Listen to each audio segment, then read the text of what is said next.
嗨，大家好，我是迪伦汉堡。那上两期带大家探索了我在重庆市中心两路口菜园坝这个山上山下地区的一些生活的体验感悟。那么这期视频带大家深度探索一下这个重庆菜园坝火车站，也是重庆最老的火车站，也是重庆马上要拆除的一个火车站进行改建的火车站啊，它是什么样子的？这也算是给我，包括给我生活旅居的这个城市重庆。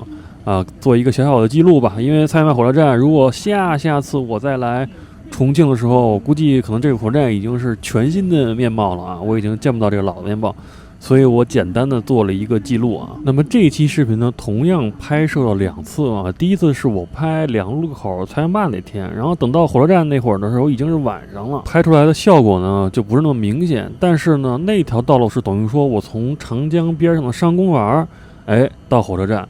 那1周以后呢，同样找了个晴天啊，包括大家现在看的这个画面也是晴天拍的，重庆的晴天很难得啊。那1周以后拍摄的画面呢，走的路线又不一样了，又多拍了几个新的路线。那我第2次拍摄白天放在了前面，第1次夜晚拍摄放在了后面。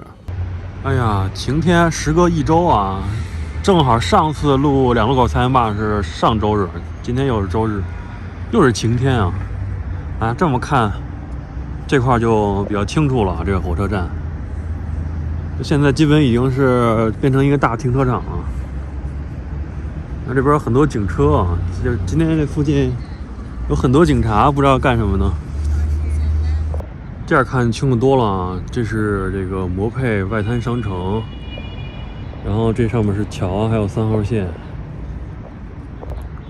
山上是两路口，然后呢，这个就是建兴坡，是最省事儿的一个方法啊，这是从这块下来。最直接的，最省力的，然后这种山上也有各种下来的道路，这就是两路口，上面就是两路口，然后往这边走就是鹅岭了，这都是建在山上的小路。这块居民区感觉建的也是比较老了啊，应该估计上世纪应该就是80、90年代猛建那种感觉啊。你要是50、60年代这块应该也是就是比较农村的状态，我感觉啊，除了这个火车站啊，这个目前的话是已经进不去了，但是做个纪念吧。其实我去年录过一个街景啊，但是呢那是不说话的，然后我再录一个吧。这个站马上就拆了，改建了，这是一个叫什么滑铁宾馆，你看也荒废了。你看这个桥就是从建新坡下来走这个桥，然后我一般是走另外一侧就可以下去啊。然后那边的路的可以看上期啊，然后这个售票处也是荒废了，这应该0几年建的感觉。你看这个特别古老的这个售票处，你像这种火车站旁边的旅馆，按理说以前生意应该非常好啊，但是可惜了。这个一荒废，这边生意全黄了。然后这是它的这个主要的站楼啊，在这儿。这是一个很古老的广告。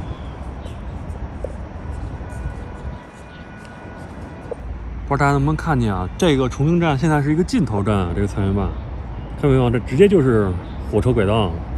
它以后要改进成一个过程站，然后好像通到什么重庆东吧。好像是这么回事啊，就是穿长江了。你看这个楼，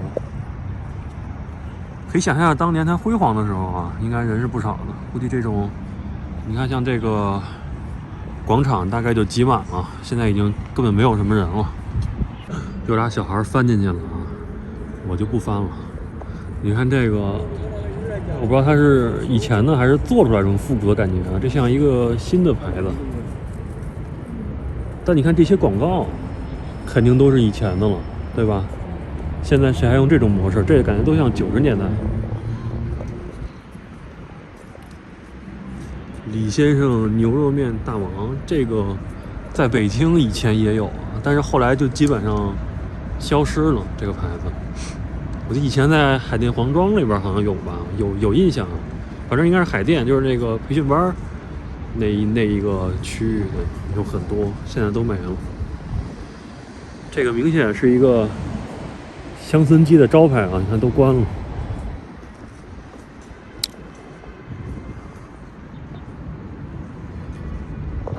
它这边这侧是重庆汽车站啊，这个汽车站好像还是在运用的。然后看对面也有一个，就是路对面也有一个重庆汽车站，反正好像有发车的。然后那上写的地名我一个都不认识。这儿有一新重庆小商品的一个小楼。这个重庆站就类似于北京的北京站嘛，基本也可以说是一个时期建设出来的啊。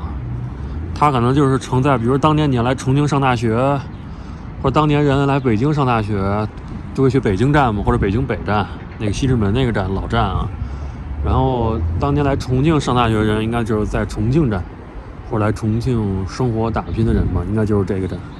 所以他们应该对这块更有回忆啊。我只是来做一个记录啊。你看我对这儿，因为我在这儿生活过半年，所以时常比如说从建宁坡下来会看到这个火车站。但是我来这边生活的时候，这个火车站就已经关停了。但是在19年，貌似好像还没有吧。19年我第一次来重庆玩的时候，当时不是说皇冠大扶梯是一个景点吗？那时候来这儿看了一趟，这个站还是在就是运行的啊，现在已经完全关停了。这块如果让一个当年就是5、6年代就知道菜园坝小时候来过菜园坝人，现在在这块在看这个山城的这个景色，应该是一个不一样的这种感受啊。这明显这些楼起了很多了，当年这块刚建，我感觉应该是没什么东西的这种状态啊。因为当年这块已经属于城外了，对吧？所以当年北京站的那会儿，北京站像它属于老南城嘛，也属于比较荒芜的区域啊，好拆迁嘛，都是什么各种官员、各种商人、各种老百姓住的地儿，就不太好拆了。然后有个小历史啊，当年拆北京站，那帮人拆到哪儿了？就是拆到现在这个东2环。国贸商务区的那个叫永安里的地方啊，叫永远安居在这里。这永安里的来源啊，就是最早一批居民就是北京站拆迁的人。看到没有？这是以前的这个时刻表。我靠，这些地方我都不清楚啊！我靠，潍江、宿迁我知道。深川、仙桃，这去的都是小地方，全是小地方，看见没有？你看啊，今天出太阳，重庆1月和2月的温度啊，我现在穿这身衣服觉得有点热，但是它只要太阳一落山就不行。重庆这个温度其实并不是特别低啊，但它这个只要一阴天就特别冷啊，它那个湿气啊、冷气啊一下来就特别难受，而它能打臭衣服。那你看它有太阳的话，它把这个湿气给去除掉，就没什么事儿。你看，这就是这块。然后呢，我可以这么着过桥啊，过桥到建宁坡，建宁坡你可以走建宁坡上去，也可以坐大扶梯啊。然后我给大家演示走一个这个地下商城吧，因为我估计录完视频这边也不会怎么来了。这有一个小猫嘛，这个地通呢就是走这个，就上的是2路口啊，菜园坝那个视频说了。走这个，然后从这边出来。它这底下鼎盛时期的时候，我觉得应该也挺热闹的，但是现在就会显得比较落寞。给大家看一下，而且有点乱套。小白猫。在里面。这就到那个大转盘这儿了，这里头有特别多，就是卖什么扑克牌啊、麻将啊、牌九啊这些东西。特别多，你看这些商户基本上都关门了，因为没有火车站的支持了嘛。然后呢，这个你第一次来可能会转向，但是你看有很多个出口，还有很多个出口。这个口出去就到路的对面了，它这个出口有很多，一个是像我这个出去。到我拍菜园坝那期的对面，一个是到重庆火车站的另一侧，反正挺绕的，这个说不清楚。这就是大扶梯那个底下那层的出口啊，这就到了。看见没有？这就出来了，走了这个大转盘，这上面是走车的啊。然后底下呢还有一个口，从哪儿出来呢？是那块儿，是一个口。然后刚才这儿一个口，然后最那边还有一个口，我都出去过，挺有意思的，反正。然后还有口可能应该是能走到最那边那侧，可以啊，可能能到长江边上。这边这块菜园坝走过了，走居民楼的这个，因为你们看到这期的时候，我那天视频就已经上传上去了啊。等于说呢，如果你在这儿走这个地通，也是可以到长江边上的。反正它有很多种路线，就包括从做两路口那期，从这个山上往山下，我说了有界限坡，还有黄大扶梯，对吧？然后还有一个是从这儿走下来，我也说了，还有一个是走这个。对，叫南区公园路吧，因为我当时住那公寓4层出来就是南区公园路，就也是一个快速上山的一个方式啊。我就不上了，没什么可走。那个街景我也路过，那叫还有个什么邹容纪念碑吧。那么我第2次晴天拍摄的画面和对白呢，就已经在这儿结束了啊。那么稍后给大家放一下我拍两路口菜园坝那天，也就是晚上到这个火车站。给大家看一下重庆火车站另外的一面啊，晚上就更没有什么人了。你看白天也没有什么人了嘛，晚上就是根本没有什么人，而且没有开灯，包括那个重庆火车站，它那个灯牌啊，它旁边那个宾馆啊，全没有开灯，还挺阴森，不能说恐怖吧，反正挺阴森那种状态啊。我也不知道那个宾馆现在有没有住人啊，好像网上有人去探索了，大家也可以去评论区给我留言，这块目前是什么个状况。那么接下来看一看那天晚上拍摄的状态吧。好的，各位，书接上回啊，咱们今天来去看看即将要被拆的这个重庆火车站，也是重庆最老的火车站，在市中心渝中区。然后呢，当你看到这期视频的时候呢，关于我的这个两路口菜园坝生活记录，你应该已经看完了。所以如果你没看那些视频的话，我推荐大家去补一下，因为这是接的，因为我是一天拍的啊。现在咱们就去这个重庆火车站。其实呢，这个地下通道就是我说的如果你不走居民楼要走这个地下通道啊，就是这么走，大家可以来看一下。从这儿先下去。那菜园坝这个地儿也挺割裂的，它这个山河公园我感觉建的挺国际化的，但是整个菜园坝这些老社区就挺有年代感的啊，就是因为山河公园它翻改了嘛。然后你看，因为它这个。你看这边就是重庆火车站啊，因为它这边你看啊，就是火车站不已经关了吗？所以你看这些底商全部也都他妈黄摊了，大家看出来了没有？然后如果你要回到这个大扶梯这块呢，你就走这个通道，我就给大家拍着火车站啊。你看它有一个长途汽车站，它这儿呢有一个长途汽车站，也有一个火车站啊。我记得应该是这么过去以后呢。还要走一个地下通道啊，好像是这么回事啊。咱们先上来以后就到这儿了，这儿没错。我记得前面还有一个公共卫生间啊。然后呢，到这儿呢，应该到它那个小商品市场吧，还是什么来的？有一个什么纺织城，然后再走一个地下通道就过去了啊。正好我去过卫生间，我记得是有个卫生间。你看，在这儿呢。我靠，太可惜了！苹果这个录像，他老说点的慢动作，一点慢动作这片就废了，因为它这个码率和帧率都不对啊！他妈的，还得重拍！哎呦，看这个宣传画就是比较近现代啊！你看还文明城区呢。大家看一个，我感觉明显是上世纪的这种感觉，你自己看这个，这明显是那种古早的画图软件画出来的。这个地球，这个波动型的这种方案。保护环境人人有责。然后这个通道，刚才也录了啊，没办法重录一下吧。你看没有任何人呢。我刚刚从那边过来，这全关了，因为这个汽车站、火车站已经没戏了嘛。以前应该是很热闹，这个苹果应该更新一下啊，应该把就是我正在录什么，就是我一点录制，它显示在画面上啊，特讨厌，每次要录到1080P。新闻刚刚发现了几个，别到时候全是啊！如果全是，那完蛋了，就今天白跑了。你看这个瓷砖，明显是上世纪的产物啊，红黑瓷砖。现在让造肯定不是这种还特别显脏，你知道吧？这个宣传画基本已经不更新了。其实我挺喜欢老的东西的啊。哎，从这儿上来应该就到火车站那个小区块了，来看看是不是。上来就是了啊，大家可以看啊，刚才我是从那个长途汽车站那块过来的，但是可惜我的那个视频素材拍丢了啊，1080P 的问题。走这边有个地下通道，然后就过来了。你看这有一个重庆小商品批发中心，一想到小商品批发中心，想起来北京的天意啊，比较可惜啊。中兴塑料。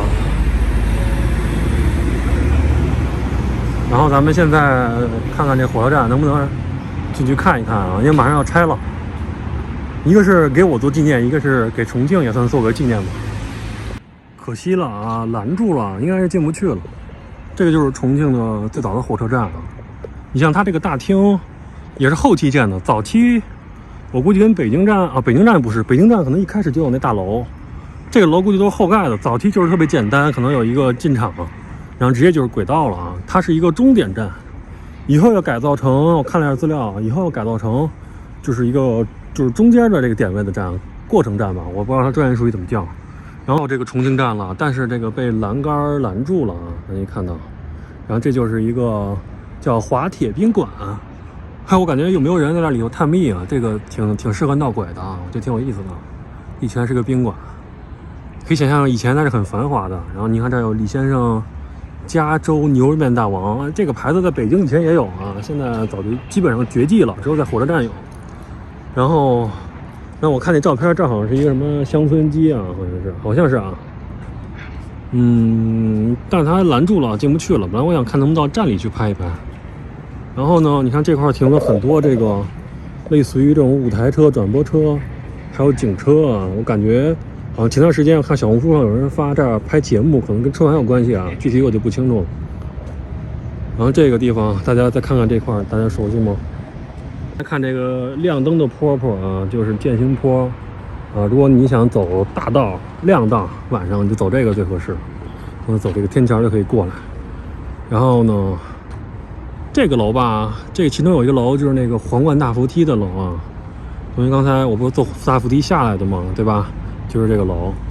然后呢，这是国家电网，就在两路口上面。然后这是重庆中心，我的上个视频给大家拍过啊，对吧？然后这是那个摩佩市场，刚才也说过。那边就是长江了。然后唯一还亮灯就是这个新重庆小商品啊，还在亮着灯。这个楼应该还在用啊。就是有时候能感觉这个渝中区很多东西就特别有80、90年代的味儿，因为它就是那会儿建的嘛。我觉得在北京的话，就是它可能改造的比较狠啊，包括你像比如这种，你看它这种亮灯的方式，在北京好像哪年全给清除了吧？叫什么弄天际线，我操，全给弄没了。就他为了模仿国外，其实这就没啥用啊。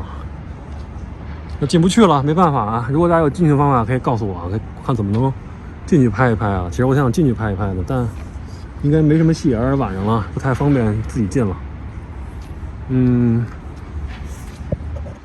大家你看，在这个渝中南侧长江这一侧来看渝中，是不一样的感受啊，和你在这个江北看的是完全不一样的感受。你看，这就是重庆急救中心嘛，这个我记得上廊路口视频给大家也拍过啊。我说这急救中心那个血库那边那个事儿啊，那个体育场大家有印象吧？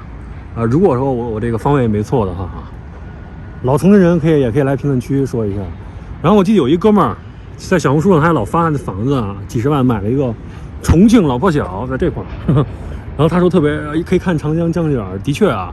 但是我看哥们儿，你那个楼下就是轨道，他这个重庆火车站，他现在荒废了，以后他可是要用的呀。那你那个房子天天可是要走火车的，所以我也来打击一下那哥们儿啊，我打击一下你。我不知道，我觉得你可能不知道这事儿啊，有可能你不知道这事儿。但是他这个恢复好以后，他可不是终点站，它可是一个过程站，它的每时每夜它都是有火车的，所以挺有意思的啊。至此，这个两路口、菜园坝、重庆火车站这块，就是我前半年的这个生活的大部分的这些记忆和路线啊，我生活的场景基本就拍完了啊。然后呢，有机会再拍以后的吧，对吧？看看以后有没有能拍华龙桥大屏的机会。我估计我应该在华龙桥住半年，可能也得换个地儿啊，因为毕竟租房嘛，无所谓，多探索探索就是不一样的地方嘛。尤其重庆，就在北京这个我也说过嘛，我跟朋友聊天，就是北京它各区各街道它都是不一样的感受，那重庆就更是了，因为它山城嘛，对吧？山上山下就是不一样的感觉。对吧？我大坪化龙桥也举过例啊。然后你看这边两路口，然后那边再往前七星岗往前教场口，对吧？转过来，这边就是鹅岭，然后大坪，对吧？然后就往北下就到化龙桥了。